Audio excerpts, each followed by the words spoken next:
தந்தை மகன் தூய ஆவியாரின் பெயராலே தாவீதின் மகனுக்கு ஓசன்னா, ஆண்டவர் பெயரால் வருகிறவர், ஆசி நிரம்ப பெற்றவரே, இஸ்ராயேலின் பேரரசே, உன்னதங்களிலே ஓசன்னா, உன்னதங்களிலே ஓசன்னா. அன்புமிக்க சகோதர சகோதரிகளே, தவக்கால தொடக்கத்திலிருந்தே தவ முயற்சிகளாலும் பிறர் அன்பு பணிகளாலும் நம் இதயங்களை தயாரித்தபின் இன்று நாம் ஒன்று கூடியுள்ளோம். இதனால் நம் ஆண்டவருடைய பாஸ்கா மறை நிகழ்வை, அதாவது ஆண்டவருடைய திருப்பாடுகளையும் உயிர்ப்பையும் உலகளாவிய திரு அவையோடு சேர்ந்து அறிவிக்கின்றோம். இப்பாஸ்கா மறை நிகழ்வை நிறைவேற்றவே அவர் தம் நகரான எருசலேமுக்குள் நுழைந்தார். எனவே மீட்பளிக்கும் இந்த நுழைவை நாம் முழு நம்பிக்கையுடனும் இறைப்பற்றுடனும் நினைவில் கொண்டு ஆண்டவரை பின் செல்வோம். அவருடைய அருளினால் சிலுவையின் பங்கேற்பாளர்களாக மாறி அவருடைய உயிர்ப்பிலும் வாழ்விலும் நாம் பங்கு பெறுவோமாக. மன்றாடுவோமாக.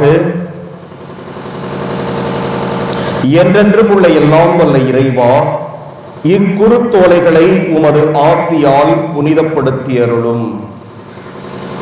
அதனால் கிறிஸ்து அரசரை அக்களிப்புடன் பின்பற்றும் நாங்கள் அவர் வழியாக நிலையான எருசலேமுக்குள் வந்து சேர ஆற்றல் பெறுவோமாக.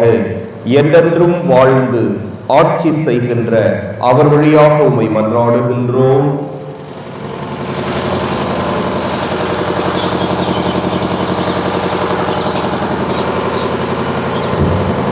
ஆண்டவர் உங்களோடு இருப்பாராக. மார்க்கு எழுதிய தூய நற்செய்தியிலிருந்து வாசகம். அதிகாரம் 11, இறைவாக்குகள் 1 தொடக்கம் 10 இறுதியாக. இயேசு தம் சீடரோடு ஒலிவமலை அருகில் உள்ள பெத்பகு, பெத்தானியா என்னும் ஊர்களுக்கு வந்து எருசலேமை நெருங்கிய பொழுது இரு சீடர்களை அனுப்பி, உங்களுக்கு எதிரே இருக்கும் ஊருக்குள் போங்கள். அதில் நுழைந்தவுடன் இதுவரை யாரும் அமராத ஒரு கழுதை குட்டி கட்டி வைக்கப்பட்டிருப்பதை காண்பீர்கள். அதை அவிழ்த்து கொண்டு வாருங்கள். யாராவது உங்களிடம் ஏன் இப்படி செய்கிறீர்கள் என்று கேட்டால், இது ஆண்டவருக்கு தேவை, இதை அவர் உடனே திருப்பி இங்கு அனுப்பி விடுவார் என சொல்லுங்கள் என்றார். அவர்கள் சென்று ஒரு வீட்டு வாயிலுக்கு வெளியே தெருவில் ஒரு கழுதை குட்டியை கட்டி வைத்திருப்பதை கண்டு அதை அவிழ்த்து கொண்டிருக்கையில் அங்கே நின்று கொண்டிருந்த சிலர் அவர்களிடம், என்ன செய்கிறீர்கள்? கழுதை குட்டியையா அவிழ்க்கிறீர்கள் என்று கேட்டனர். அவர்கள் இயேசு தங்களுக்கு கூறியபடியே சொல்ல அங்கு நின்றவர்களும் போகவிட்டனர். பிறகு அக்கழுதை குட்டியை இயேசுவிடம் கொண்டு வந்து அதன் மேல் தங்கள் மேல் உடைகளை போட அவர் அதன் மீது அமர்ந்தார். பலர் தங்கள் மேல் உடைகளையும் வேறு சிலர் வயல்வெளிகளில் வெட்டிய இலை தழைகளையும் வழியில் பரப்பினர். முன்னேயும் பின்னேயும் சென்றவர்கள், ஓசன்னா, ஆண்டவர் பெயரால் வருகிறவர் ஆசி பெற்றவர், வரவிருக்கும் நம் தந்தை தாவீதின் அரசு ஆசி பெற்றதே, உன்னதத்தில் ஓசன்னா என்று ஆர்ப்பரித்தனர். ஆண்டவரின் அருள்வாக்கு. அன்புமிக்க சகோதர சகோதரிகளே, இயேசுவை புகழ்ந்து ஆர்ப்பரித்த மக்கள் திரளை போன்று நாமும் அமைதியுடன் புறப்படுவோம்.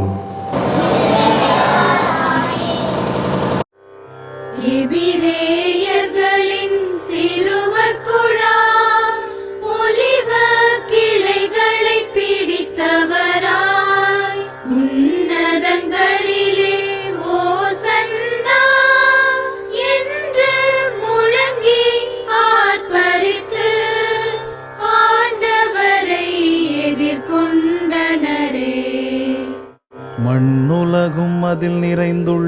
அனைத்தும் ஆண்டவருடையவை. நில உலகும் அதில் வாழ்வனவும் அவருக்கே சொந்தம். ஏனெனில் கடல்கள் மீது அதற்கு அடித்தளமிட்டவர் அவரே, ஆறுகள் மீது அதை நிலைநாட்டியவரும் அவரே. எபிரேயர்களின் சிறுவர் குழாம் ஒலிவ கிளைகளை பிடித்தவராய், உன்னதங்களிலே ஓசன்னா என்று முழங்கி ஆர்ப்பரித்து ஆண்டவரை எதிர்கொண்டனரே. ஆண்டவரது மலையில் ஏறக்கூடியவர் யார்? அவரது திருத்தலத்தில் நிற்கக்கூடியவர் யார்? கரைப்படாத கைகளும் மாசற்ற இதயமும் உடையவர், பொய்யானவற்றை நோக்கி தம் ஆன்மாவை உயர்த்தாதவர், வஞ்சக நெஞ்சோடு ஆணையிட்டு கூறாதவர். எபிரேயர்களின் சிறுவர் குழாம் ஒலிவ கிளைகளை பிடித்தவராய், உன்னதங்களிலே ஓசன்னா என்று முழங்கி ஆர்ப்பரித்து ஆண்டவரை எதிர்கொண்டனரே. இவரே ஆண்டவரிடம் ஆசி பெறுவார். தம் மீட்பராம் கடவுளிடமிருந்து நேர்மையாளரென தீர்ப்பு பெறுவார். அவரை நாடுவோரின் தலைமுறையினர் இவர்களே, யாக்கோபின் கடவுளது முகத்தை தேடுவோர் இவர்களே.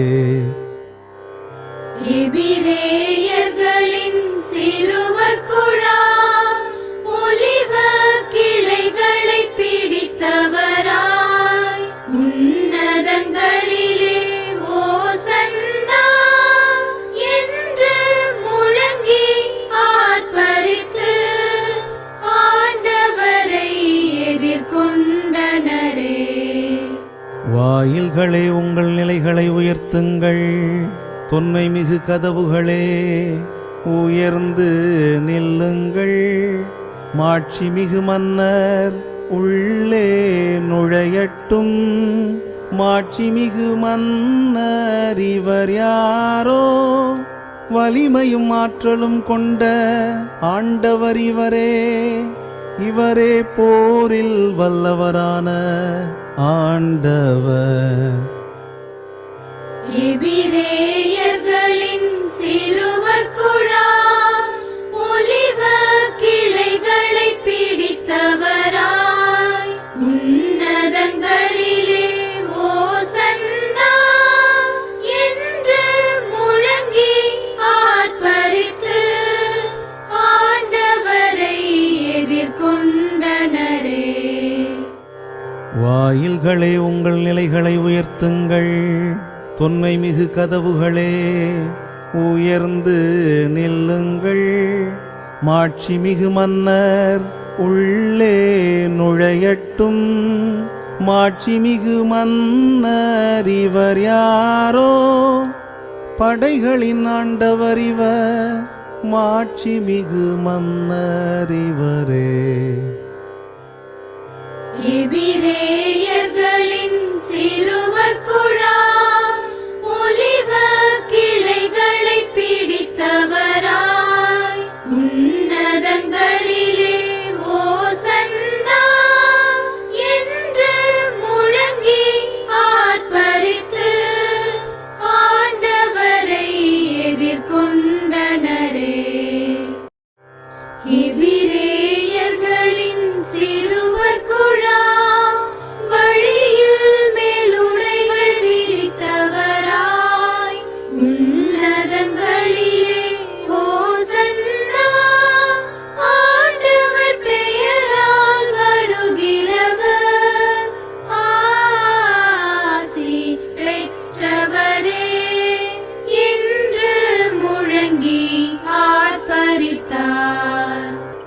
மக்களினங்களே களிப்புடன் கை கொட்டுங்கள், அக்களிப்புடன் கடவுளுக்கு குரல் எழுப்பி ஆர்ப்பரியுங்கள்.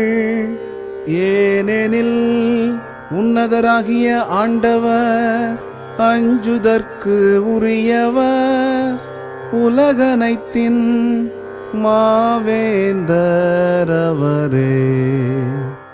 எபிரேயர்களின் சிறுவர் குழாம் வழியில் மேலுடைகள் விரித்தவராய், உன்னதங்களிலே ஓசன்னா, ஆண்டவர் பெயரால் வருகிறவர், ஆசி பெற்றவரே என்று முழங்கி ஆர்ப்பரித்தார்.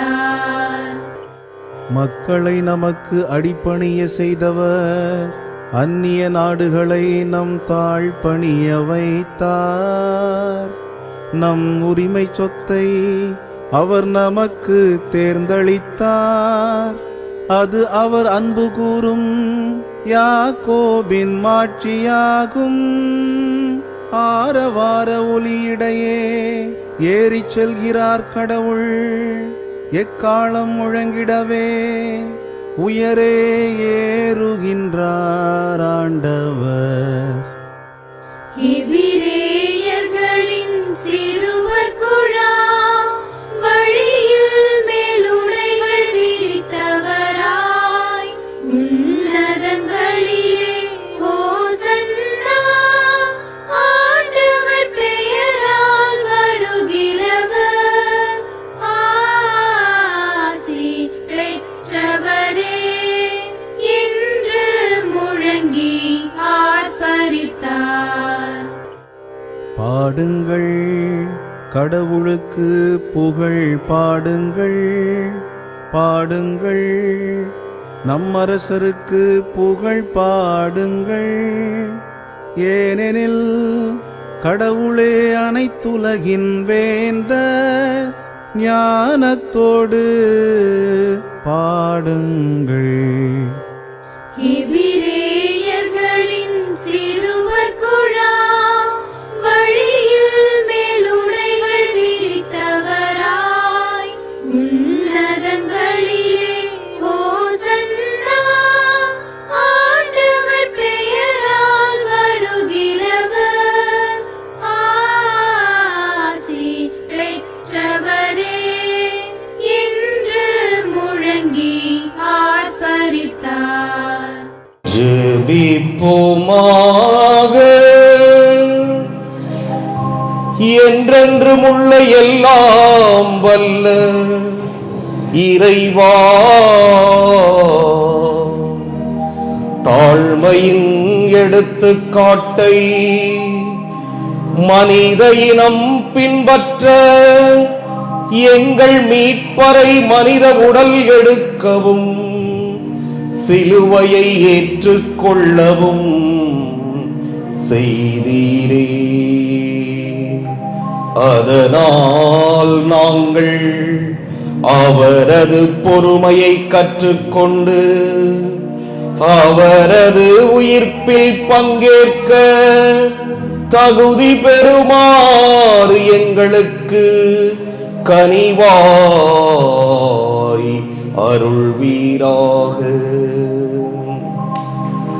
உம்மோடு தூயாவியாரின் ஒன்றிப்பில் இறைவனாய் என்றென்றும் வாழ்ந்து ஆட்சி செய்கின்ற அவர் வழியாக உம்மை மன்றாடுகின்றோம்.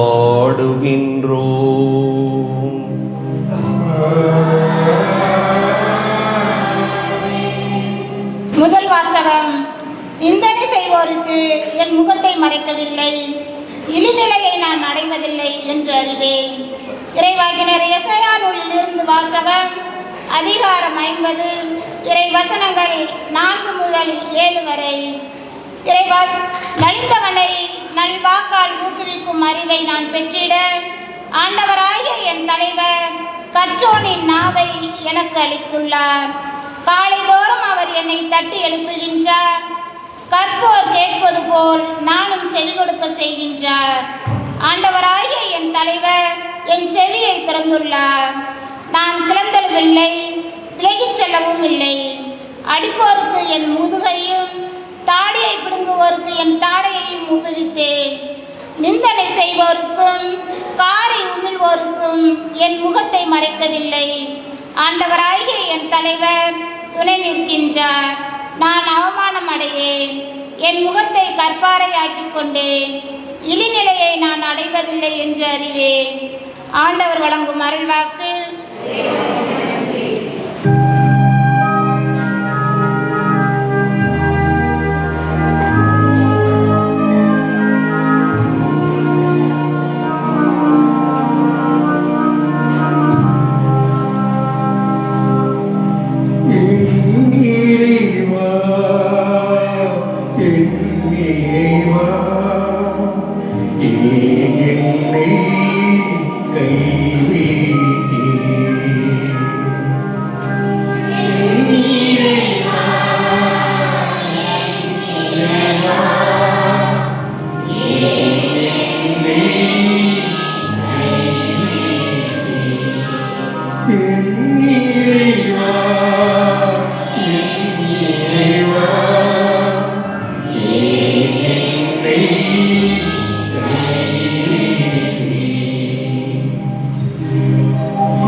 உதட்டை பிதுக்கி அலையசைத்து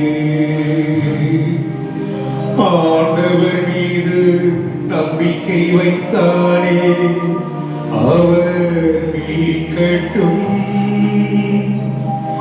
தாம் அன்பு கூர்ந்த இவனை அவர் விடுவிக்கட்டும் என்கின்றன.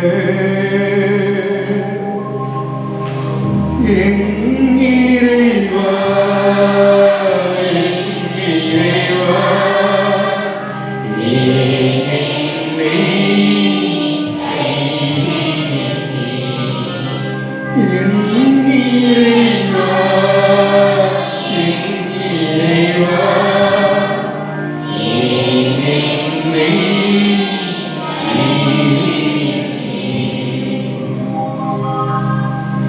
தீமை செய்யோரின் கூட்டம் என்னை வளைத்துக் கொண்டது. நாய்கள் என அவர்கள் என்னை சூழ்ந்து கொண்டார்கள். என் கைகளையும் கால்களையும் துளைத்தார்கள். என் எலும்புகளை எல்லாம் நான் எண்ணி விடலாம்.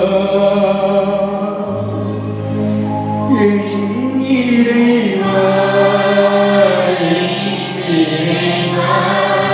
கிறிஸ்து தம்மையே தாழ்த்திக் கொண்டார். எனவே கடவுளும் கிறிஸ்துவை உயர்த்தினார். இரண்டாம் வாசகம். திருத்தூதர் பவுல் பிலிப்பியருக்கு எழுதிய திருமுகத்திலிருந்து வாசகம். அதிகாரம் 2, இறை வார்த்தைகள் 6 தொடங்கி 11 முடிய. கடவுள் வடிவில் விளங்கிய கிறிஸ்து கடவுளுக்கு இணையாயிருக்கும் நிலையை வலிந்து பற்றி கொண்டிருக்க வேண்டியதொன்றாக கருதவில்லை. ஆனால் தம்மையே வெறுமையாக்கி அடிமையின் வடிவை ஏற்று மனிதருக்கு ஒப்பானார். மனிதர் உருவில் தோன்றி சாவை ஏற்கும் அளவிற்கு, அதுவும் சிலுவை சாவையை ஏற்கும் அளவிற்கு கீழ்ப்படிந்து தம்மையே தாழ்த்தி கொண்டார். எனவே கடவுளும் அவரை மிகவே உயர்த்தி எப்பெயருக்கும் மேலான பெயரை அவருக்கு அருளினார். ஆகவே இயேசுவின் பெயருக்கு விண்ணவர், மன்னவர், கீழுள்ளவர் அனைவரும் மண்டியிடுவர். தந்தையாம் கடவுளின் மாட்சிக்காக இயேசு கிறிஸ்து ஆண்டவர் என எல்லா நாவுமே அறிக்கையிடும். ஆண்டவர் வழங்கும் அருள்வாக்கு. கிறிஸ்து சாவையேற்கும் அளவுக்கு, அதுவும் சிலுவை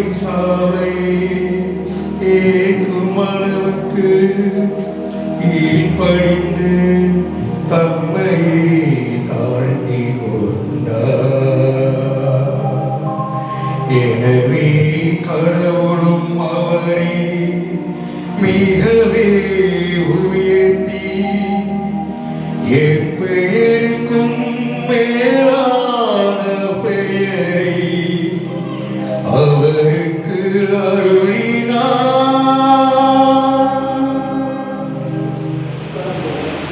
மார்க் எழுதியபடி நம் ஆண்டவராகிய இயேசு கிறிஸ்துவின் திருப்பாடுகள்.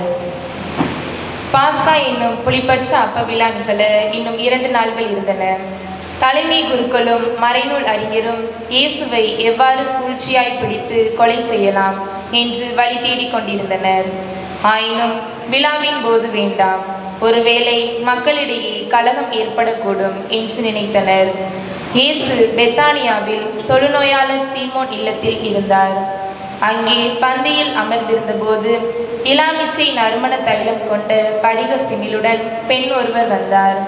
அந்த தைலம் கலப்பற்றது, விலை உயர்ந்தது. அவர் அப்படிக சிமிழை உடைத்து இயேசுவின் தலையில் ஊற்றினார். ஆனால் அங்கிருந்த சிலர் கோபமடைந்து,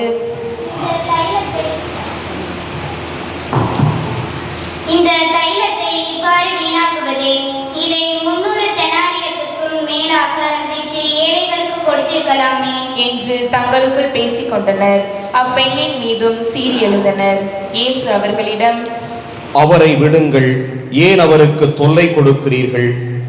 அவர் எனக்கு செய்தது முறையான செயலே. ஏனெனில் ஏழைகள் எப்போதுமே உங்களோடு இருக்கின்றார்கள். நீங்கள் விரும்பும் போதெல்லாம் அவர்களுக்கு நன்மை செய்ய முடியும். ஆனால் நான் எப்போதும் உங்களோடு இருக்கப் போவது இல்லை. இவர் தம்பால் இயன்றதை செய்தார். என் அடக்கத்திற்காக இவர் முன்னதாகவே என் உடலுக்கு தைலம் பூசிவிட்டார். உலகம் முழுவதும் எங்கெல்லாம் நற்செய்தி அறிவிக்கப்படுமோ அங்கெல்லாம் இவர் செய்ததும் எடுத்து கூறப்படும். இவரும் நினைவு கூறப்படுவார் என உறுதியாக உங்களுக்கு சொல்கிறேன் என்று கூறினார். 12 ஒருவனாகிய யூதாசு இஸ்காரியோத்து இயேசுவை காட்டிக் கொடுக்கும் நோக்கத்தோடு தலைமை குருக்களிடம் சென்றான். அவர்கள் அதை அறிந்து மகிழ்ச்சியுற்று அவனுக்கு பணம் கொடுப்பதாக வாக்களித்தனர். அவனும் அவரை எப்படி காட்டிக் கொடுக்கலாம் என்று வாய்ப்பு தேடிக் கொண்டிருந்தான். புளிப்பற்ற அப்ப விழாவின் முதல் நாள் வந்தது. பாஸ்கா ஆட்டுக்குட்டியை பலியிடும் அந்நாளிலே இயேசுவின் சீடர், நீர் பாஸ்கா விருந்துண்ண நாங்கள் எங்கே சென்று ஏற்பாடு செய்ய வேண்டும் என விரும்புகிறீர் என்று கேட்டார்கள். அவர் பின்வருமாறு கூறி தம் சீடருள் 2 அனுப்பினார். நீங்கள் புறப்பட்டு நகருக்குள் செல்லுங்கள். மண்குடத்தில் தண்ணீர் சுமந்து கொண்டு ஒரு ஆள் உங்களுக்கு எதிரே வருவார். அவர் பின்னே செல்லுங்கள். அவர் எந்த வீட்டுக்கு செல்கிறாரோ அந்த வீட்டின் உரிமையாளரிடம், நான் என் சீடர்களோடு பாஸ்கா விருந்து உண்பதற்கான என் அறை எங்கே என்று போதகர் கேட்கச் சொன்னார் எனக் கூறுங்கள். அவர் மேல் மாடியில் ஒரு பெரிய அறையை காட்டுவார். அது தேவையான வசதிகளோடு தயார் நிலையில் இருக்கும். அங்கே நமக்கு ஏற்பாடு செய்யுங்கள் என்றார். சீடர்கள் சென்று நகரை அடைந்து தங்களுக்கு அவர் சொல்லியவாறே அனைத்தையும் கண்டு பாஸ்கா விருந்துக்கு ஏற்பாடு செய்தார்கள். மாலை வேளையானதும் இயேசு 12 வந்தார். அவர்கள் பந்தியில் அமர்ந்து உண்டு கொண்டிருந்த பொழுது இயேசு, என்னோடு உண்ணும் உங்களுள் ஒருவன் என்னை காட்டிக் கொடுப்பான் என உறுதியாக உங்களுக்கு சொல்கிறேன் என்றார். அவர்கள் வருத்தமுற்று ஒருவர் பின் ஒருவராக, நானோ என்று அவரிடம் கேட்க தொடங்கினார்கள். அதற்கு அவர், அவன் 12 ஒருவன், என்னுடன் பாத்திரத்தில் தொட்டு உண்பவன். மானிட மகன் தம்மை பற்றி மறைநூலில் எழுதியுள்ளவாறே போகிறார். ஆனால் ஐயோ, அவரை காட்டிக் கொடுக்கிறவனுக்கு கேடு. அம்மனிதன் பிறவாதிருந்தால் அவனுக்கு நலமாய் இருந்திருக்கும் என்றார். அவர்கள் உண்டு கொண்டிருந்த பொழுது அவர் அப்பத்தை எடுத்து கடவுளை போற்றி அதை பிட்டு அவர்களுக்கு கொடுத்து, இதை பெற்றுக்கொள்ளுங்கள், இது எனது உடல் என்றார். பின்பு அவர் கிண்ணத்தை எடுத்து கடவுளுக்கு நன்றி செலுத்தி அவர்களுக்கு கொடுத்தார். அனைவரும் அதிலிருந்து பருகினர். அப்பொழுது அவர் அவர்களிடம், இது எனது உடன்படிக்கையின் இரத்தம், பலருக்காக சிந்தப்படும் இரத்தம். இனிமேல் இறையாட்சி வரும். அந்நாளில்தான் நான் திராட்சை பழ ரசத்தை குடிப்பேன். அதுவரை ஒருபோதும் குடிக்க மாட்டேன் என உறுதியாக உங்களுக்கு சொல்கிறேன் என்றார். அவர்கள் புகழ் பாடல் பாடிவிட்டு ஒலிவமலைக்கு சென்றார்கள். இயேசு அவர்களிடம், நீங்கள் அனைவரும் ஓடிப் போவீர்கள். ஏனெனில் ஆயரை வெட்டுவேன், அப்போது ஆடுகள் சிதறடிக்கப்படும் என்று மறைநூலில் எழுதியுள்ளது. ஆனால் நான் உயிருடன் எழுப்பப்பட்ட பின்பு உங்களுக்கு முன்பே கலிலேயாவுக்கு போவேன் என்றார். பேதுரு அவரிடம், எல்லாரும் ஓடி போய்விட்டாலும் நான் அவ்வாறு செய்ய மாட்டேன் என்றார். இயேசு அவரிடம், இன்றிரவில் சேவல் இருமுறை கூவும் முன் மும்முறை நீ என்னை மறுதலிப்பாய் என உனக்கு சொல்கிறேன் என்றார். அவரோ, நான் உம்மோடு சேர்ந்து இறக்க வேண்டியிருந்தாலும் உம்மை ஒருபோதும் மறுதலிக்க மாட்டேன் என்று மிக அழுத்தமாக சொன்னார். அப்படியே அவர்கள் அனைவரும் சொன்னார்கள். பின்னர் இயேசுவும் சீடர்களும் கெஸ்தமனி என்னும் பெயர் கொண்ட ஒரு இடத்திற்கு வந்தார்கள். அங்கே அவர் தம் சீடரிடம், நான் இறைவனிடம் வேண்டும் வரை நீங்கள் இங்கே அமர்ந்திருங்கள் என்று கூறி பேதுரு, யாக்கோபு, யோவான் ஆகியோரை தம்முடன் கூட்டி சென்றார். அப்போது அவர் திகிலும் மனக்கலக்கமும் அடையத் தொடங்கினார். அவர், எனது உள்ளம் சாவு வரும் அளவுக்கு ஆழ் துயரம் கொண்டுள்ளது, நீங்கள் இங்கேயே தங்கி விழித்திருங்கள் என்று அவர்களிடம் கூறினார். சற்று அப்பால் சென்று தரையில் விழுந்து முடியுமானால் அந்த நேரம் தம்மை விட்டு விலகுமாறு இறைவனிடம் வேண்டினார். அப்பா தந்தையே, எல்லாம் உம்மால் இயலும், இத்துன்பக் கிண்ணத்தை என்னிடமிருந்து அகற்றும், ஆனாலும் என் விருப்பப்படி அல்ல உம் விருப்பப்படியே நிகழட்டும் என்று கூறினார். அதன் பின்பு அவர் வந்து அவர்கள் உறங்கிக் கொண்டிருப்பதை கண்டு பேதுருவிடம், சீமோனே, உறங்கிக் கொண்டாயிருக்கிறாய், 1 மணி நேரம் விழித்திருக்க உனக்கு வலுவில்லையா? உங்கள் மனம் ஆர்வம் உடையதுதான், ஆனால் உடல் வலுவற்றது. எனவே சோதனைக்கு உட்படாதிருக்க விழித்திருந்து இறைவனிடம் வேண்டுங்கள் என்றார். அவர் மீண்டும் சென்று அதே வார்த்தைகளை சொல்லி இறைவனிடம் வேண்டினார். அவர் திரும்பவும் வந்தபோது அவர்கள் உறங்கிக் கொண்டிருப்பதை கண்டார். அவர்களுடைய கண்கள் தூக்க கலக்கமாய் இருந்தன. அவருக்கு என்ன மறுமொழி கூறுவது என்றே அவர்களுக்கு தெரியவில்லை. அவர் 3ஆம் முறை வந்து அவர்களை நோக்கி, இன்னும் உறங்கி ஓய்வெடுக்கிறீர்களா?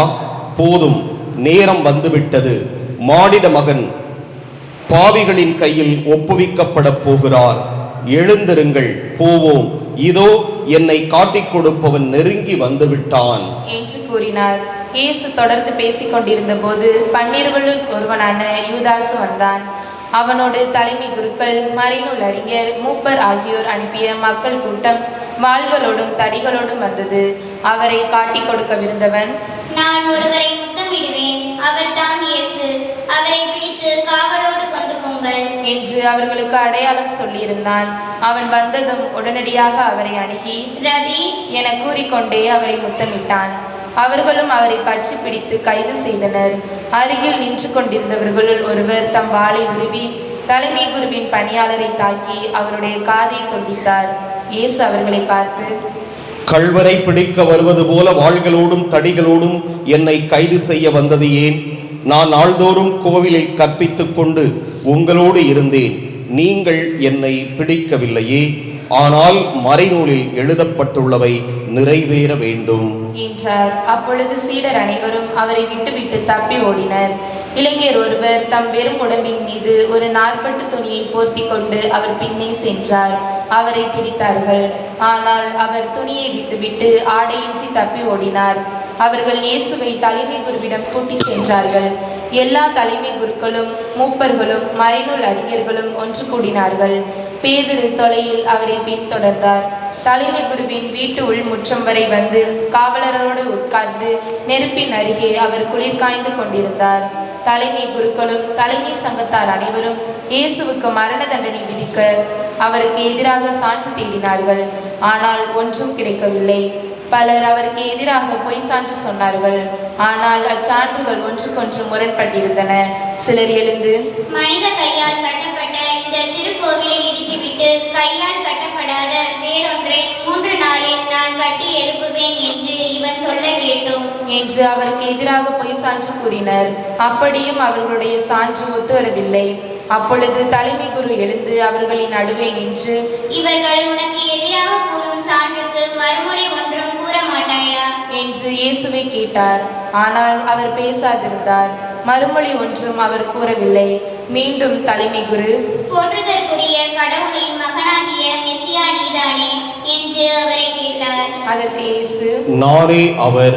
மேலும் மானிட மகன் வல்லவராம் கடவுள் வலப்புறத்தில் வீற்றிருப்பதையும் வானமேகங்கள் சூழ வருவதையும் காண்பீர்கள் என்றார். தலைமை குருவோ தம் அங்கியை கிழித்துக் கொண்டு, இன்னும் நமக்கு சான்றுகள் தேவையா?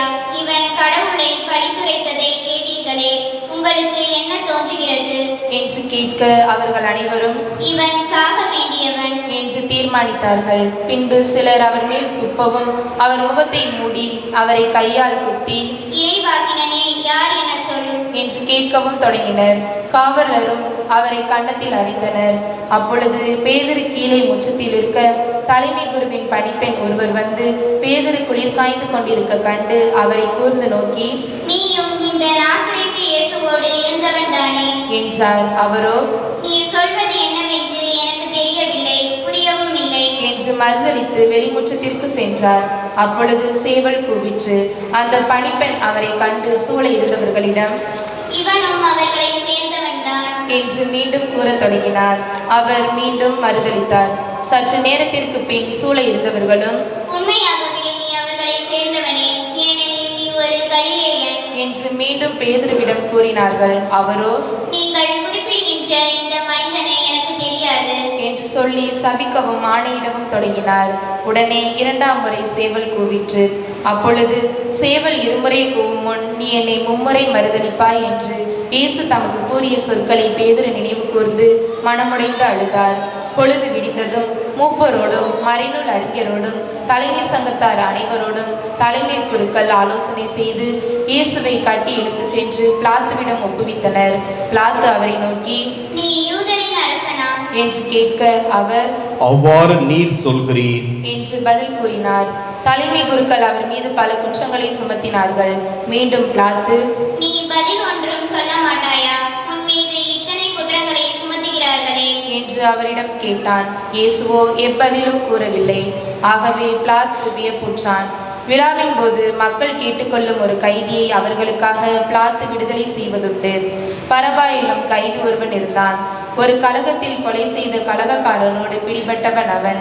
மக்கள் கூட்டம் வந்து வழக்கமாய் செய்வது போல ஒரு கைதியை விடுதலை செய்யுமாறு பிலாத்துவை வேண்ட தொடங்கியது. அதற்கு பிலாத்து, யூதரின் அரசரை உங்களுக்காக நான் விடுதலை செய்ய வேண்டும் என்று விரும்புகிறீர்களா என்று கேட்டான். ஏனெனில் தலைமை குருக்கள் பொறாமையால் தான் அவரை ஒப்புவித்திருந்தார்கள் என்று அவன் உணர்ந்திருந்தான். ஆனால் தலைமை குருக்கள் தங்களுக்கு பரபாவையே அவன் விடுதலை செய்ய வேண்டும் என கேட்குமாறு கூட்டத்தினரை தூண்டிவிட்டார்கள். பிலாத்து மீண்டும் அவர்களை பார்த்து, அப்படியானால் நீங்கள் யூதரின் அரசர் என்று குறிப்பிடும் இவனை நான் என்ன செய்ய வேண்டும் என்று கேட்டான். அவர்கள், அவனை சிலுவையில் அறையும் என்று மீண்டும் கத்தினார்கள். அதற்கு பிலாத்து, இவன் செய்த குற்றம் என்ன என்று கேட்க அவர்கள், அவனை சிலுவையில் அறையும் என்று இன்னும் உரக்க கத்தினார்கள். ஆகவே பிலாத்து கூட்டத்தினரின் விருப்பத்தை நிறைவேற்றும் வண்ணம் பரபாவை விடுதலை செய்து இயேசுவை கசையால் அடித்து சிலுவையில் அறையுமாறு ஒப்புவித்தான். பிறகு படைவீரர் அவரை ஆளுநர் மாளிகையின் முற்றத்திற்கு இழுத்து கொண்டு போய் படைப்பிரிவினர் அனைவரையும் கூட்டினர். அவருக்கு செந்நிற ஆடையை உடுத்தினர். ஒரு முள்முடி பின்னி அவருக்கு சூட்டி, யூதரின் அரசரே வாழ்க என்று அவரை வாழ்த்த தொடங்கினர். மேலும் கோலால் அவர் தலையில் அடித்து அவர் மீது துப்பி முழந்தால் படியிட்டு அவரை வணங்கினர். அவரை ஏளனம் செய்த பின் செந்நிற ஆடையை கழற்றிவிட்டு அவருடைய ஆடைகளை அணிவித்து அவரை சிலுவையில் அறைவதற்காக வெளியே கூட்டி சென்றனர். அப்பொழுது அலெக்சாந்தர், ரூபு ஆகியோரின் தந்தையான சிரேன் ஊரை சேர்ந்த சீமோன் என்பவர் வயல்வெளியிலிருந்து வந்து கொண்டிருந்தார். படை வீரர்கள் இயேசுவின் சிலுவையை சுமக்கும்படி அவரை கட்டாயப்படுத்தினார்கள். அவர்கள் மண்டை ஓட்டு இடம் என பொருள்படும் கொல்கத்தாவுக்கு இயேசுவை கொண்டு சென்றார்கள். அங்கே அவருக்கு வெள்ளை போலம் கலந்த திராட்சை ரசத்தை குடிக்க கொடுத்தார்கள். ஆனால் அவர் அதை பெற்றுக்கொள்ளவில்லை. பிறகு அவர்கள் அவரை சிலுவையில் அறைந்தார்கள். குலுக்கல் முறையில் யாருக்கு எது என்று பார்த்து அவருடைய ஆடைகளை தங்களுக்குள் பங்கிட்டு கொண்டார்கள். அவரை சிலுவையில் அறைந்த போது காலை 9 மணி. அவரது மரண தண்டனைக்கான காரணத்தை அறிவிக்க யூதரின் அரசன் என்று அவர்கள் எழுதி வைத்தார்கள். அவருடைய வலப்புறம் ஒருவனும் இடப்புறம் ஒருவனுமாக 2 கள்வர்களை அவருடன் சிலுவையில் அறைந்தார்கள். இவ்வாறு கொடியவருள் ஒருவராக கருதப்பட்டார் என்ற மறைநூல் வாக்கு நிறைவேறிற்று. அவ்வழியே சென்றவர்கள் தங்கள் தலைகளை அசைத்து, ஆஹா, திருக்கோவிலை இடித்து 3 நாளில் கட்டி எழுப்புகிறவனே, சிலுவையில் இருந்து இறங்கி உன்னையே விடுவித்துக் கொள் என்று அவரை பழித்துரைத்தார்கள். அவ்வாறே தலைமை குருக்கள் மறைநூல் அறிஞர்களுடன் சேர்ந்து அவரை ஏளனம் செய்து, பிறரை விடுவித்தான், தன்னையே விடுவிக்க முடியவில்லை என்று தங்களிடையே பேசிக் கொண்டார்கள். அவர்கள், இஸ்ரேலின் அரசனாகிய மெசியா இப்போது சிலுவையில் இருந்து இறங்கி வரட்டும், அப்போது நாங்கள் கண்டு நம்புவோம் என்றார்கள். அவரோடு சிலுவையில் அறையப்பட்டிருந்தவர்களும் அவரை இகழ்ந்தார்கள். நண்பகல் வந்தபொழுது நாடெங்கும் இருள் உண்டாயிற்று. பிற்பகல் 3 மணி வரை அது நீடித்தது. பிற்பகல் 3 மணிக்கு இயேசு, எலோயி எலோயி லெமா சபக்தானி என்று உரக்க கத்தினார். என் இறைவா, என் இறைவா, ஏன் என்னை கைவிட்டீர் என்பது அதற்கு பொருள். சூழ நின்று கொண்டிருந்தவர்களுள் சிலர் அதை கேட்டு, இதோ எலியாவை கூப்பிடுகிறான் என்றனர். அப்பொழுது அவர்களுள் ஒருவர் ஓடி சென்று கடற்பஞ்சை எடுத்து புளித்த திராட்சை ரசத்தில் தோய்த்து அதை ஒரு கோலில் மாட்டி அவருக்கு குடிக்க கொடுத்து கொண்டே, பொறுங்கள், எலியா இவனை கீழே இறக்க வருவாரா பார்ப்போம் என்றார். இயேசுவோ உரக்க கத்தி உயிர் துறந்தார். அனைவரும் முழந்தாளிடுவோம்.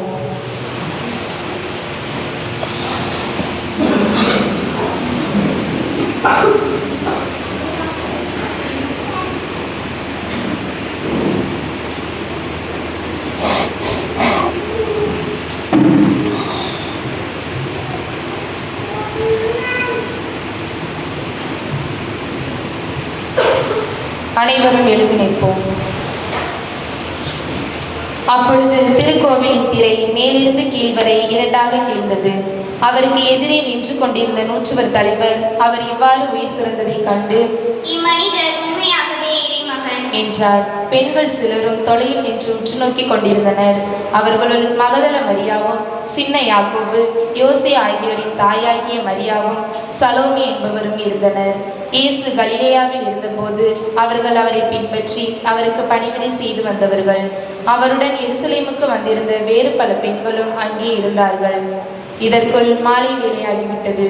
அன்று ஓய்வு நாளுக்கு முந்தைய ஆயத்த நாளாக இருந்தபடியால் அரிமத்தியா ஊரை சேர்ந்த யோசேப்பு என்பவர் துணிவுடன் பிலாத்திடம் போய் இயேசுவின் உடலை கேட்டார். அவர் மதிப்புக்குரிய தலைமை சங்க உறுப்பினர். அவரும் இறையாட்சியின் வருகைக்காக காத்திருந்தவர். ஏற்கனவே இயேசு இறந்து விட்டதை குறித்து பிலாத்து வியப்படைந்து நூற்றுவர் தலைவரை அழைத்து, அவன் இதற்குள் இறந்து விட்டானா என்று கேட்டான். நூற்றுவர் தலைவரிடமிருந்து கேட்டு அறிந்ததும் உடலை அவன் யோசேப்பிடம் அளித்தான்.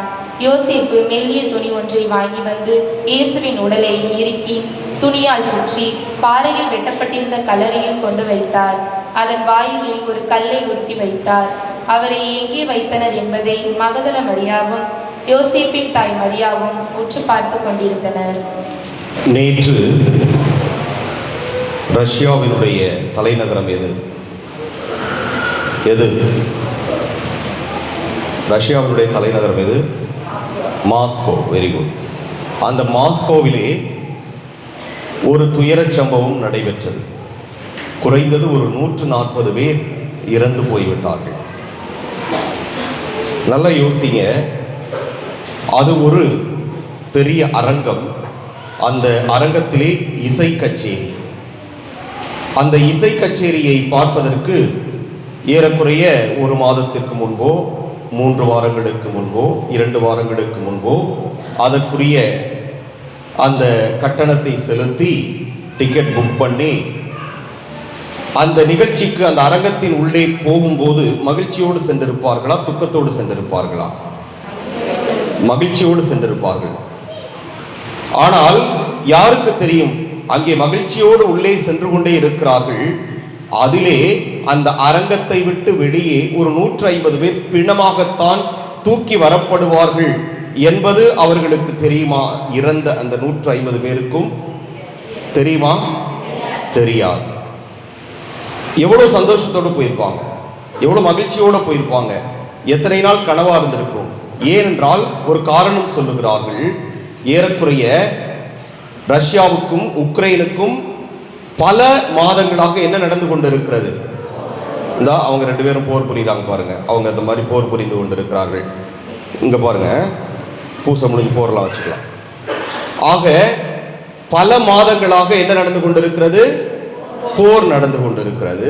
அதனால மக்களுக்கு ஒரு என்டர்டெயின்மெண்ட்டே கிடையாது. அவங்க எப்போ பார்த்தாலும் பயந்துக்கிட்டு எப்போ குண்டு விழுமோ, எப்போ சாவமோ, இருப்போமா என்ன அப்படின்னு தெரியாத ஒரு சூழலிலே கொஞ்சம் அதனுடைய தாக்கம் தணிந்து சரி இந்த இசை கச்சேரியை சென்று பார்த்து ரசித்து விடலாம் என்று மிக மகிழ்ச்சியோடு அவர்கள் உள்ளே செல்கிறார்கள். அங்கே ஒரு சில தீவிரவாதிகள் கையில துப்பாக்கியோடு செல்கிறார்கள். போய் கொஞ்ச நேரத்துல எல்லாரையும் சொல்றாங்க. யாருமே எதிர்பார்க்கல. படபடன்னு ஒரே சவுண்டு தான் கேட்குது. நீங்க யூடியூப்ல பார்த்தீங்கன்னா தெரியும். ஏன்னா ஹெலிகாப்டர் போகும்போது சவுண்டு கேட்குற மாதிரி படபடன்னு சவுண்டு கேட்குது. பார்த்தா நிறைய பேர் செத்து விழுறாங்க. அங்கே புகை மண்டலம். திடீரென்று அந்த அரங்கமே தீப்பிடித்து எரிகிறது. எல்லோரும் தப்பித்து ஓடுகிறார்கள். ஆனால் அங்கே முதல்ல 60 பேர் இருந்தாங்க, அப்புறம் 90 பேர் இருந்தாங்க, அப்புறம் 110 பேர் அப்படின்னாங்க, அப்புறம் 130 பேர் என்று சொன்னார்கள். ஏறக்குறைய 150-60 பேருக்கு மேல் இறந்திருக்கிறார்கள். இன்று ரஷ்யாவே சோகத்தில் மூழ்கி இருக்கிறது.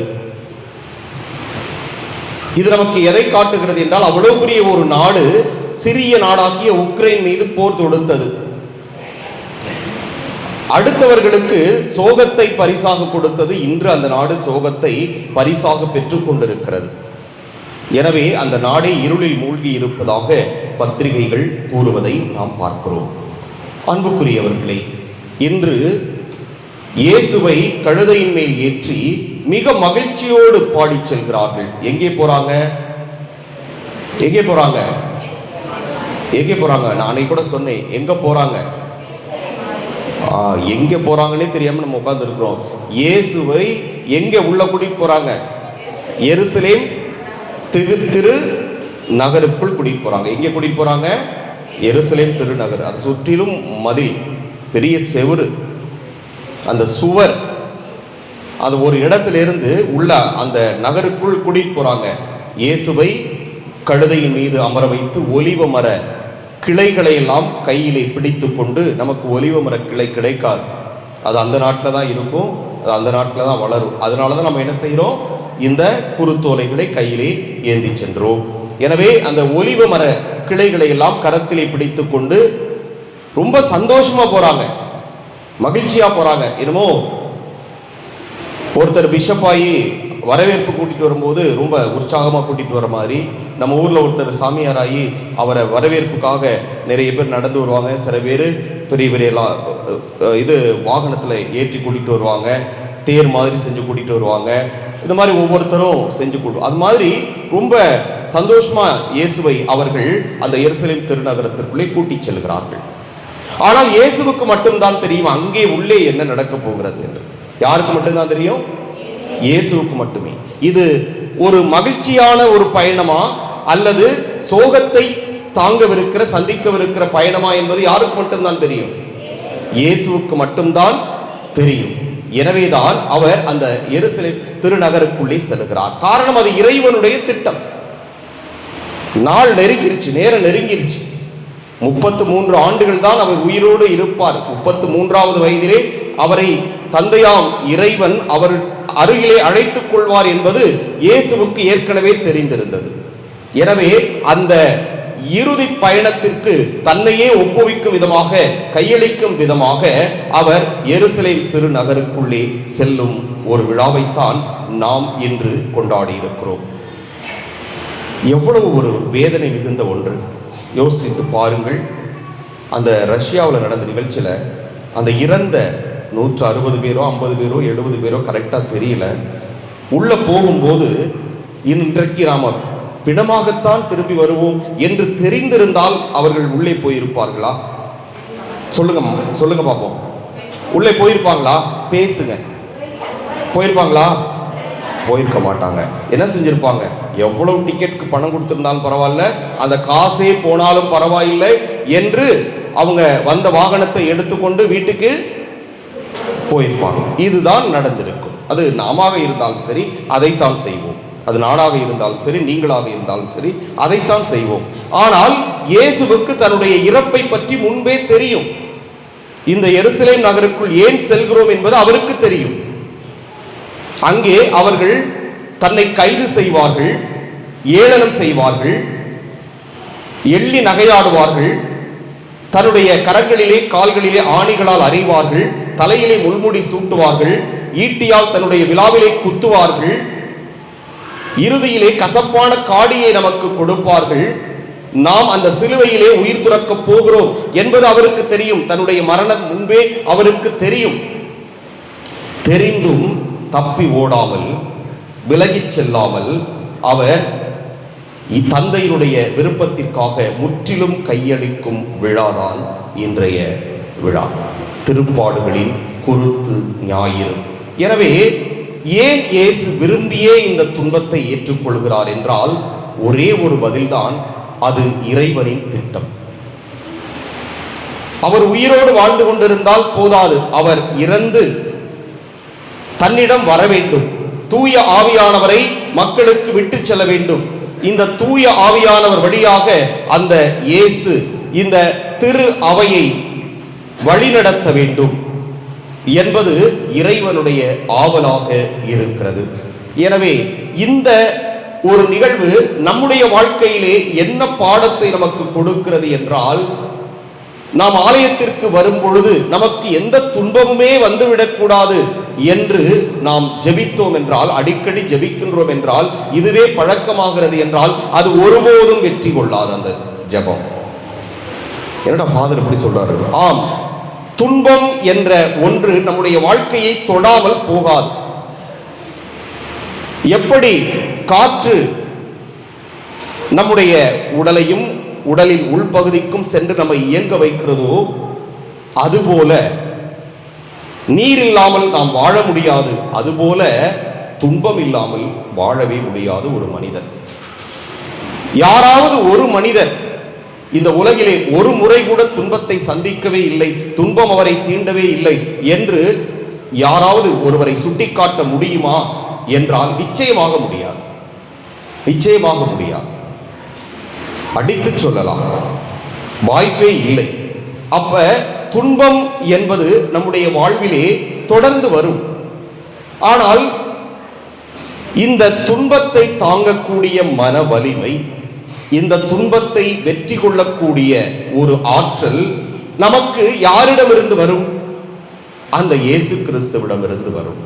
எனவே நாம் ஒவ்வொரு முறையும் ஆலயத்திற்கு வருகின்ற பொழுதெல்லாம் நாம் நம்முடைய உள்ளத்திலே சுமந்து வருகின்ற அந்த துன்பங்களை, வேதனைகளை எப்படி வெற்றி கொள்வது, இந்த துன்பத்திலிருந்து இறை ஆற்றலோடு நாம் எப்படி வெளியேறுவது, இந்த துன்பத்தை நாம் எப்படி இன்பமாக மாற்றுவது என்பதை நாம் யோசிக்க வேண்டும், என்பதை மட்டுமே யோசிக்க வேண்டும்.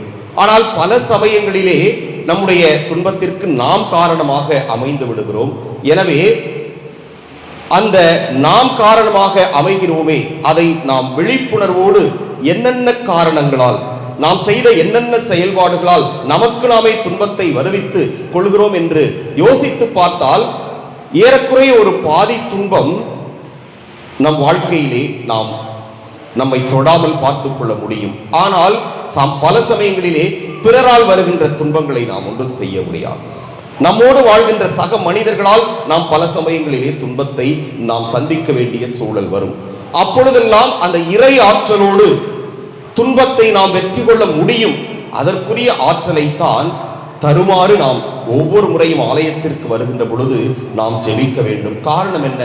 இயேசு கூட இன்றைய பதிலுரை பாடலிலே ஒரு மனித உடல் எடுத்த அந்த கடவுள் என்ன சொல்லுகிறார்? அந்த மனித உடல் எடுத்த கடவுள், என்னிறைவா என்னிறைவா ஏன் என்னை கைவிட்டீர்? இயேசுவே இப்படி பாடலாமா என்று நீங்க கேட்கலாம். இயேசு 100% மனிதத்தன்மையும் 100% இறைத்தன்மையும் இருந்தது. ஆனால் நம்மிடமிருந்து அவர் முற்றிலும் மாறுபட்டவர். மனிதத்தன்மையிலே வாழ்ந்தாலும் நாம் பாவம் செய்கின்ற மனிதர்களாக வாழ்ந்து கொண்டிருக்கிறோம். ஆனால் இயேசு ஒருபோதும் பாவமே அறிந்ததில்லை, பாவம் அவரை தீண்டியதில்லை, அவர் பாவம் செய்ததே இல்லை. பாவம் செய்யாத மனிதருக்கே துன்பம் வருகின்றது என்றால் பாவம் செய்கின்ற நமக்கு துன்பங்கள் வருவது என்பது இயற்கை. எனவே அதுபோல துன்பங்கள் நம்மை தொடர்கின்ற பொழுது அந்த ஆண்டவரின் இயேசுவினுடைய துணையோடு நாம் வெற்றி கொள்ள முடியும் என்கிற ஒரு நம்பிக்கையை இன்றைய வாசகங்கள் நமக்கு உணர்த்துகின்றன. எப்படி? என் இறைவா ஏன் என்னை கைவிட்டீர் என்று தன்னுடைய மனித குணத்தினால் சொன்ன நம் ஆண்டவர் இயேசு கிறிஸ்து கடைசியிலே அதற்காக ஓடவில்லை, தன்னையே முற்றிலுமாக கையளிக்கிறார். எலோயி எலோயி லெமா சபக்தானி என்று சொல்லி அவர் உயிர் துறக்கிறார். ஆனால் இயேசு அவரை கைவிட்டாரா? கைவிடவில்லை. அவருக்கு 3ஆம் நாளிலே உயிர்ப்பை பரிசாக கொடுக்கிறார்.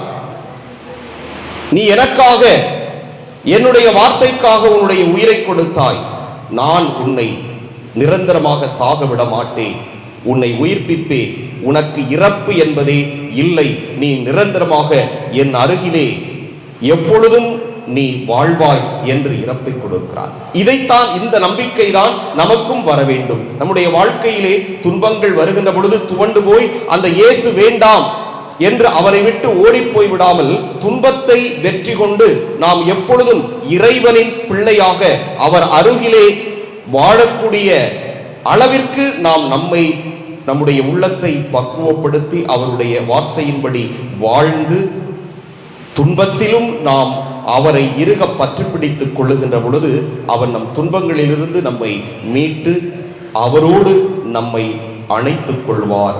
ஆமென். எழுந்து நின்று விசுவாசத்தை அறிக்கையிடுவோம்.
அன்புக்குரியவர்களை, நம்முடைய தேவைகளை எல்லாம் மன்றாட்டுக்களாக ஆண்டவரிடம் எடுத்துரைப்போம். அருள்பொழிவு செய்தும் அரவணைக்கும் இறைவா, எம் திருமகன் கிறிஸ்துவின் உன்னத பணியை ஒவ்வொரு நாளும் உவப்புடனாற்ற உம்மால் அருள்பொழிவு செய்யப்பட்டுள்ள எங்கள் திருத்தந்தை, ஆயர்கள், துறவியர், பொதுநிலையினர் அனைவருக்கும் நீர் நிறைவாக ஆசீர்வதித்து காத்து வழிநடத்த வேண்டும் என்று உம்மை மன்றாடுகிறோம். தாயினும் மேலாய் தயவுடன் காக்கும் தந்தையே இறைவா, எம் தாய் நாட்டு பணிகளில் தலைமை பொறுப்பேற்று ஆட்சி புரியும் அமைச்சர்கள் அதிகாரிகள் அனைவருக்கும் உமது பேரருளை அளித்து அவர்கள் நாட்டு மக்கள் அனைவருக்குமான நல்ல திட்டங்களை வகுத்து முன்மதியுடன் செயல்படுத்தி முன்னேற்ற பாதையில் நாட்டை வழிநடத்த வேண்டும் என்று உம்மை மன்றாடுகிறோம். பகிர்ந்து வாழ தூண்டும் பரம்பொருளே இறைவா, பெற்றத்தை பகிர்வது நற்குணங்களை முதன்மையானது என்பதை நினைவு கூர்ந்து எமது பொருட்கள் திறமைகள் ஆலோசனைகளை பிறருடன் பகிர்ந்து வாழவும் அதன் வழியாக எம் பகுதியில் பசி பிணி போன்ற துன்பங்களிலிருந்து மக்கள் விடுபட்டு நலமான வாழ்வு வாழவும் அருள் புரிய வேண்டும் என்று உம்மை மன்றாடுகிறோம். நிறைவாழ்வின் நெஞ்ச தேடலே இறைவா, உம் திருமகனது உயிர்ப்பு பெருவிழாவை ஆவலுடன் எதிர்நோக்கியிருக்கும் நாங்கள் எங்களது அன்றாட பணிகளுக்கிடையே நிறைவாழ்வில் ஊற்றாய் உம்மை தேடும் விதத்தில் தானம் தர்மம் நோன்பு தியானம் போன்ற செயல்பாடுகளை விரும்பி நிறைவேற்றி வெற்றி காண வேண்டும் என்று உம்மை மன்றாடுகிறோம்.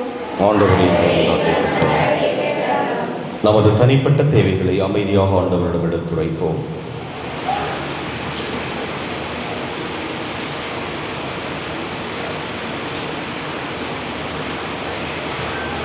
மன்றாடுவோமாக. எங்கள் புகலிடமும் பலவுமாக இறைவா, எங்களிடம் இறை உணர்வை தூண்டி எழுப்புகிறவர் நீரே. உம்முடைய மக்களின் உருக்கமான இந்த மன்றாட்டுக்களை எல்லாம் ஏற்று அவற்றை எல்லாம் எங்களுக்கு நிறைவேற்றி தந்தருள வேண்டும் என்று எங்கள் ஆண்டவர் கிறிஸ்து வழியாகவே மன்றாடுகின்றோம்.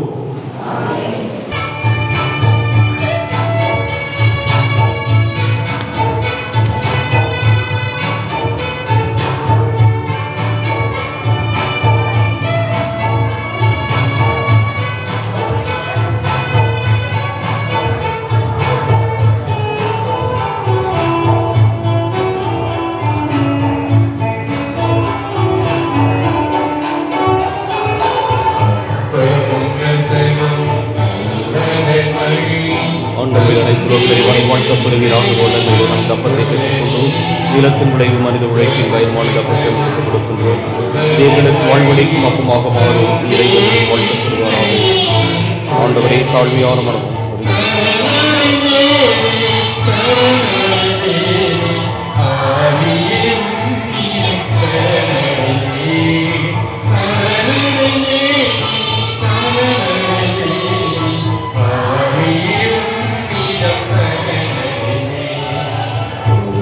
ஆண்டவரை அனைத்து நிறைவான வாழ்த்த பெறுவீராக. உள்ளங்கையில் நாம் தரிசனத்தை பெற்றுக்கொண்டோம். திராட்சை செடி மனித உழைப்பின் தயமான தரிசனத்தை ஒப்புக்கொடுக்கிறோம். இதே ஆன்மீக பானமாக மாறும் இறைவன் எனது வாழ்த்து பெறுவாராக. ஆண்டவரை தாழ்மையான மரமும் கொண்டு ஏற்றருடும். ஆண்டவரை இறைவனாக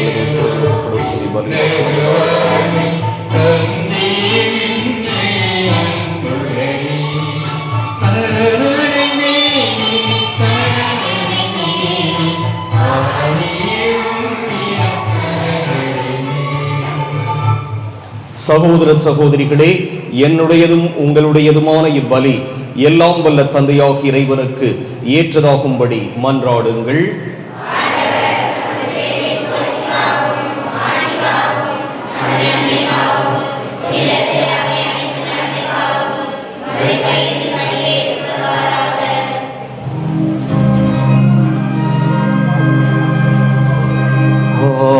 ஆண்டவரே, உம் ஒரே திருமகனின் பாடுகளால் நீர் எம் மீது கொண்டுள்ள இரக்கம் நெருங்கி வருவதாக. எங்கள் செயல்களால் தகுதியற்றவர்கள் ஆயினும் இந்த ஒரே பலியின் ஆற்றலால்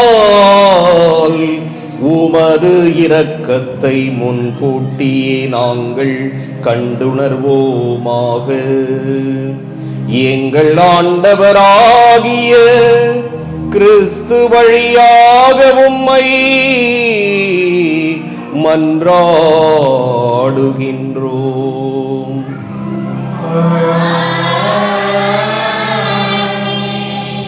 ஆண்டவர் உங்களோடு இருப்பாராக.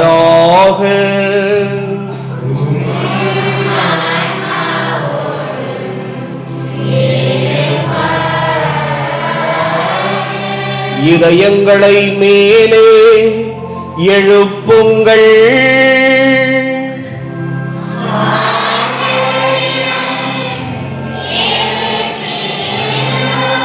நம் இறைவனாகிய ஆண்டவருக்கு நன்றி கூறுவோம்.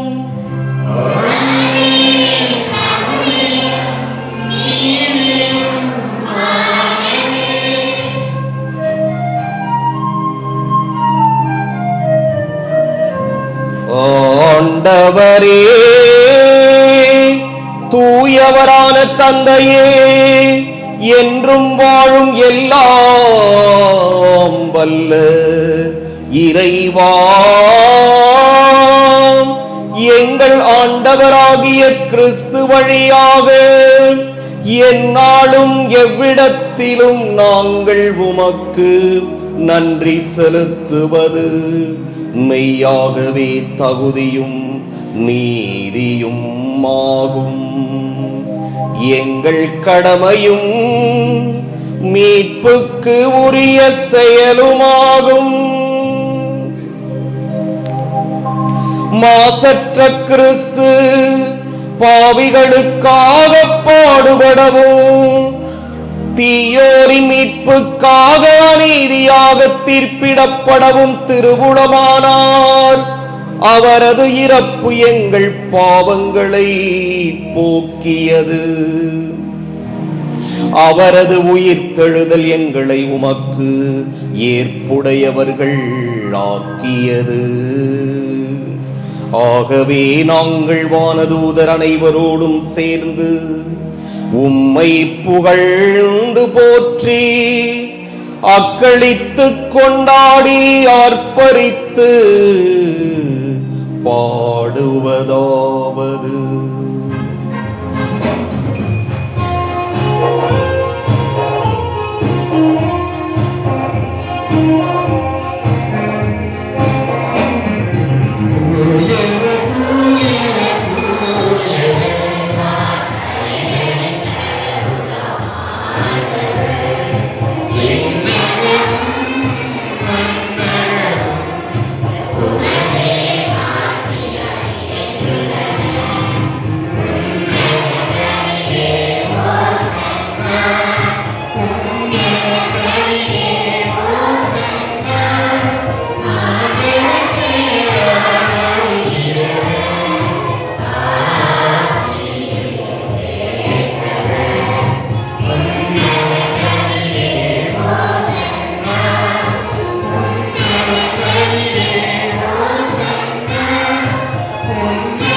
ஆண்டவரே, நீர் மெய்யாகவே தூயவர், தூய்மை அனைத்துக்கும் ஊற்று.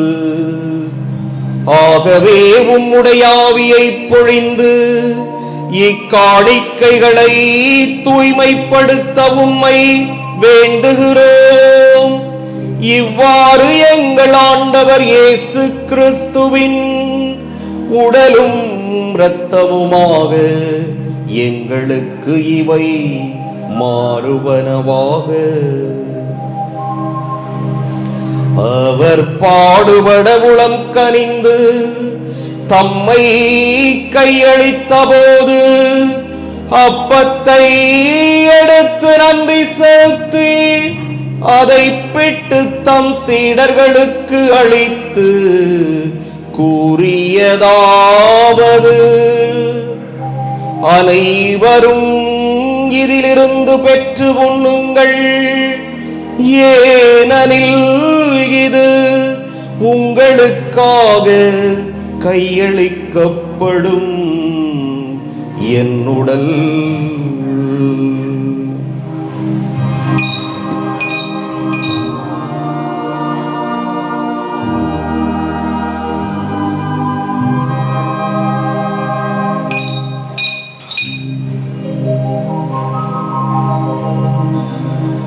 அவ்வண்ணமே இரவு விருந்தை அருந்தியபின் கிண்ணத்தையும் எடுத்து மீண்டும் உமக்கு நன்றி கூறி தம் சீடர்களுக்கு அளித்து அவர் கூறியதாவது: அனைவரும் இதிலிருந்து பெற்று பருகுங்கள், ஏனெனில் இது புதிய நிலையான உடன்படிக்கைக்கு உரிய என் இரத்தத்தின் கிண்ணம். இது பாவ மன்னிப்புக்கென்று உங்களுக்காகவும் பலருக்காகவும் சிந்தப்படும். இதை என் நினைவாக செய்யுங்கள்.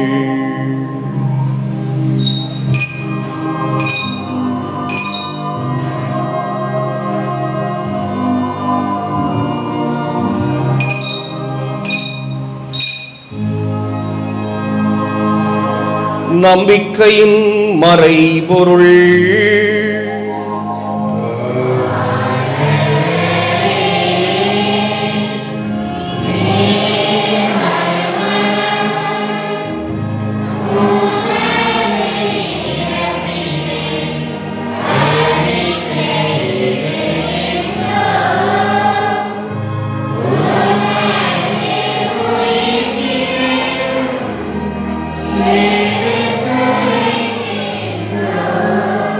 ஆகவே ஆண்டவரே, நாங்கள் கிறிஸ்துவின் இறப்பினையும் உயிர்ப்பினையும் நினைவு கூர்ந்து வாழ்வு தரும் அப்பத்தையும் மீட்பளிக்கும் கிண்ணத்தையும் உமக்கு ஒப்புக் கொடுக்கின்றோம். உம் திருமுன் என்று உமக்கு ஊழியம் புரிய தகுந்தவர்கள் என எங்களை ஏற்றுக்கொண்டீர். எனவே உமக்கு நன்றி செலுத்துகிறோம். மேலும் கிறிஸ்துவின் உடலிலும் இரத்தத்திலும் பங்கு கொள்ளும் எங்களை தூய ஆவியார் ஒன்று சேர்க்க வேண்டும் என உம்மை தாழ்மையுடன் மன்றாடுகின்றோம். ஆண்டவரே, உலகெங்கும் பரவியிருக்கும் உமது திரு அவையை நினைவு கூர்ந்தருளும்.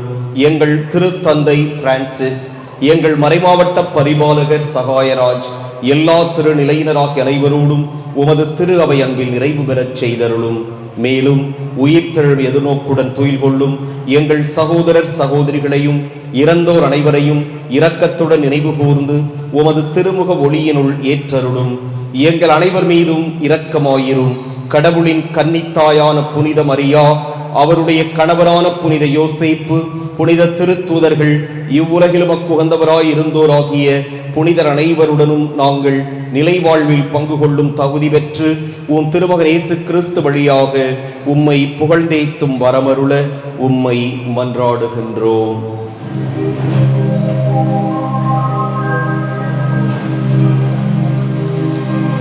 இவர் வழியாக இவரோடு இவரில் எல்லாம் வல்ல இறைவனாகிய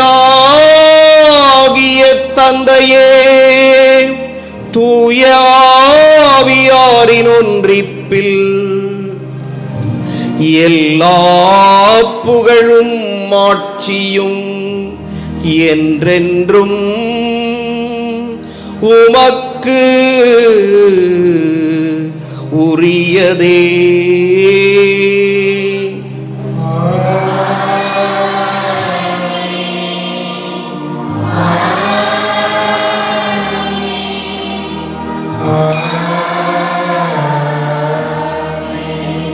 மீட்பரின் கட்டளையால் கற்பிக்கப்பட்டு இறைபடிப்பினையால் பயிற்சி பெற்ற நாம் துணிந்து பாடுவோம்.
ஆண்டவரே, தீமை அனைத்திலிருந்தும் எங்களை விடுவித்து எங்கள் வாழ்நாளில் அமைதியை கனிவுடன் அருள உம்மை மன்றாடுகிறோம். உமது இரக்கத்தின் உதவியால் நாங்கள் பாவத்திலிருந்து எப்போதும் விடுதலை பெற்று யாதொரு கலக்கமுமின்றி நலமாயிருப்போமாக. நாங்கள் எதிர்நோக்கி இருக்கும் பேரின்பத்துக்காகவும் மீட்பராகிய இயேசு கிறிஸ்துவின் வருகைக்காகவும் காத்திருக்கின்றோம்.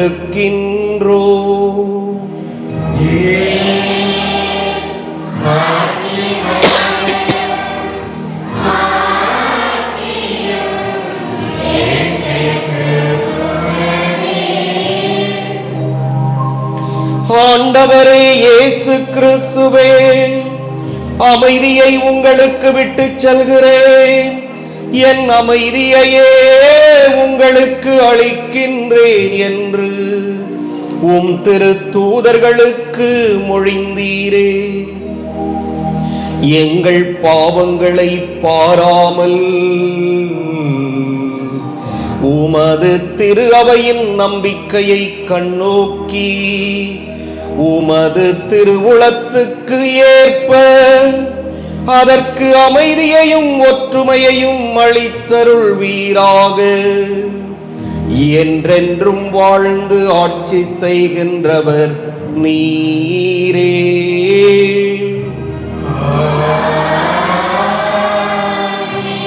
ஆண்டவருடைய அமைதி உங்களோடு என்றும் இருப்பதாக.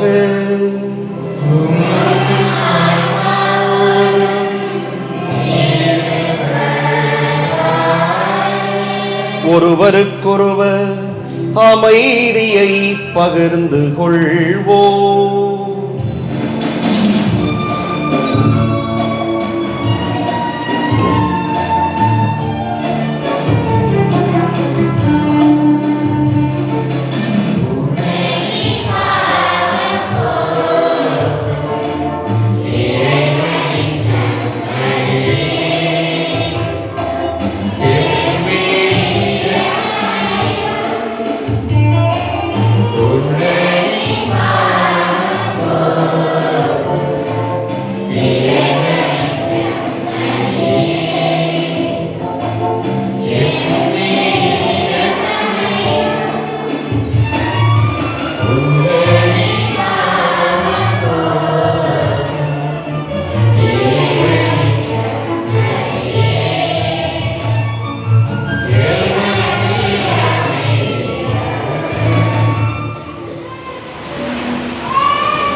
இதோ இறைவனின் செம்மறி, இதோ உலகின் பாவங்களை போக்குபவர். செம்மறியின் விருந்துக்கு அழைப்பு பெற்றோர் பேறு பெற்றோர்.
கன்னத்தில்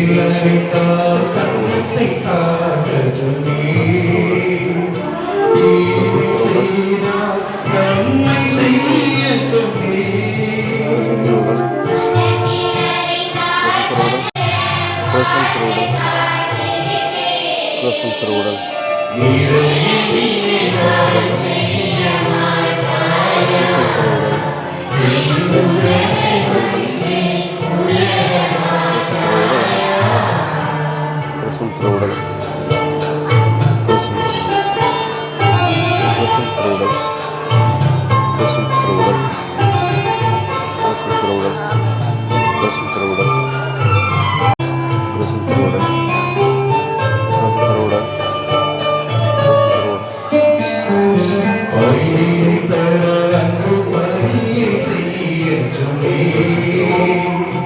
ஆட்சி கொண்டா உயர்வு என்றே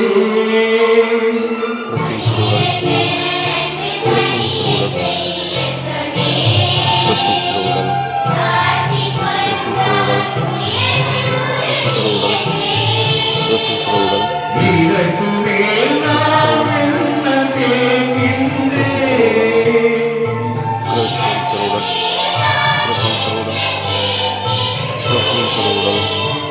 வாழ செய்ய வாழ்ந்து காட்டினே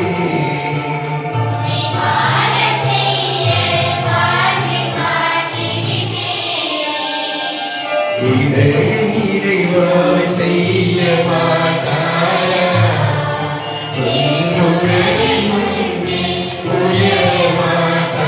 தந்தையே, நான் குடித்தால் அன்றி இத்துன்பக் கிண்ணம் அகல முடியாதென்றால் உமது திருவுளப்படி ஆகட்டும்.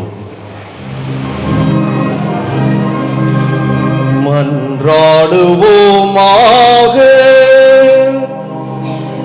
ஆண்டவரே, புனிதக் கொடைகளால் நிறைவு பெற்ற நாங்கள் உம்மை பணிவுடன் வேண்டுகின்றோம். அதனால் நாங்கள் நம்புவதை உம் திருமகனின் இறப்பினால் எதிர்நோக்கி இருக்கச் செய்த நீர், நாங்கள் நாடுவதை அவரது உயிர்ப்பினால் வந்தடைய செய்வீராக. எங்கள் ஆண்டவராகிய கிறிஸ்து வழியாக உம்மை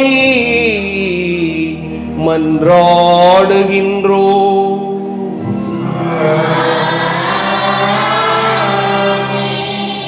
ஆண்டவர் உங்களோடு இருப்பாராக.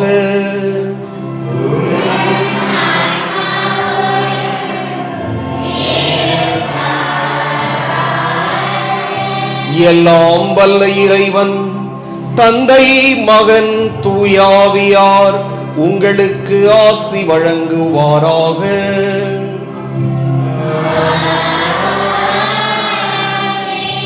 சென்று வருவோம். திருப்பலி நிறைவேறிற்று.